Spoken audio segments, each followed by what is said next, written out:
गांव जाके आपको आप वोट देने की अपील कर रहे थे, इस बार नहीं करे, क्यों नहीं करे सर? రోడ్ షోలకు మంచి స్పందన వచ్చింది జనం నుంచి. మీరు వెళ్తూ ఉంటే మేము చూసాం టీవీలలో. సో ఏం సార్ ప్రజలంటే ఎట్లా రిసీవ్ చేసుకున్నారు మిమ్మల్ని, ఏమనిపించింది? KCR is the history of Telangana కదా. కేసీఆర్ ఇస్ డెఫినెట్లీ వైపౌట్ చేయలేని, తుడిచివేయలేని ఎమోషన్ కదా తెలంగాణకు. కేసీఆర్ తెలంగాణకు ఉన్న బంధం అది కదా. ఎక్కడెప్పుడు దిక్కు దివాణం లేనప్పుడు నా పదవులు, నా రాజకీయ భవిష్యత్ అంతా నేను పనంగా పెట్టి తెలంగాణ కోసం ఎంత కష్టపడనో తెలంగాణ ప్రజలకు తెలుసు. నా గుండెల్లో తెలంగాణ ఉంటుంది, తెలంగాణ ప్రజల గుండెల్లో కేసీఆర్ ఉంటాడు. గెలుపోవడం పక్కకు పెడితే KCR is definitely emotion of Telangana. 100% ఆ బాండేజ్ కేసీఆర్కి ఉంటుంది.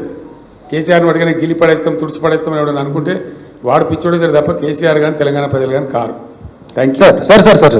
మీరు పోయిన జిహెచ్ఎంసీ ఎలక్షన్స్ తర్వాత ప్రధానమంత్రి మోడీ దగ్గరికి వెళ్ళారు, పొత్తు పెట్టుకుంటామని అడిగారు, ఆయన రిజెక్ట్ చేశారని మోడీ స్వయంగా చెప్తా ఉన్నారు. మోడీ నేను చెప్పిన గోబెల్స్ అని, ఆయనకి ఏది అవకాశం ఉంటే ఏడ పంపుంటే ఎట్లా అనుకూలం ఉంటే అట్లా మాట్లాడతారు మోడీ.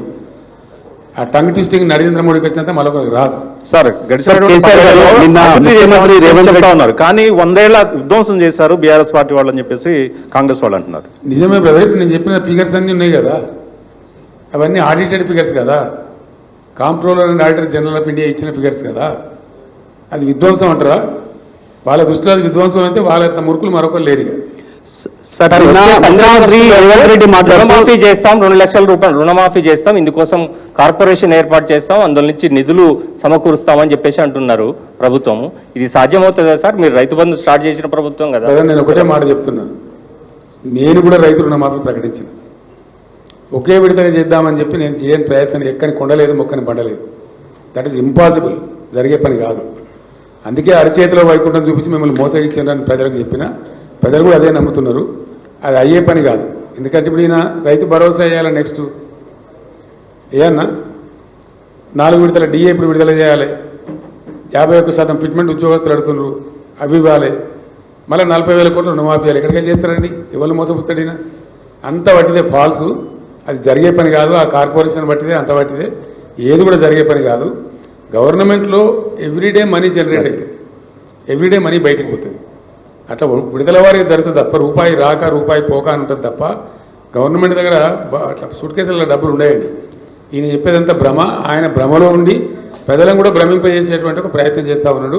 ఆయన సఫలీకృతం కాడు. కేసీఆర్ గారు నిన్న ముఖ్యమంత్రి రేవంత్ రెడ్డి గారు మాట్లాడుతూ ఒక మాట అన్నారు సార్. ఆయన చేతుల మైకుందా? కేసీఆర్ గారు తెలంగాణ రాష్ట్రం ఏర్పడక ముందు అనేక మంది ఉద్యమకారులను, మేధావులను కలుపుకున్న కేసీఆర్ అధికారంలో ఉన్న 10 సంవత్సరాలు తెలంగాణ ఉద్యమకారులను పక్కకు పెట్టిండు. జర్నలిస్టులకు కూడా ఎలాంటి న్యాయం చేయలేదు. కాబట్టి మొన్న అధికారం కోల్పోయాడు. ఇప్పుడు కారు షెడ్డుకు పోయింది, బయటికి రాదు. కాబట్టి ఇప్పుడు పార్లమెంట్ ఎన్నికల్లో బీఆర్ఎస్కు ఓటు వేయాల్సిన పని లేదని చెప్పి కాంగ్రెస్ చెప్తా ఉంది. ఓకే, మరి చాలా సంతోషం. షెడ్లో ఉన్నది కదా కారు, ఎంత బలంగా వస్తుందో దాని తాటికి రేవంత్ రెడ్డి ఎక్కడ కొట్టుకపోతాడో మీరు నేను ఇద్దరం చూద్దాం. సార్, ఉద్యమకారులు సార్, లాస్ట్ క్వశ్చన్ సార్, ఇటు మీకు స్ట్రైట్ సార్, రైట్ సైడ్.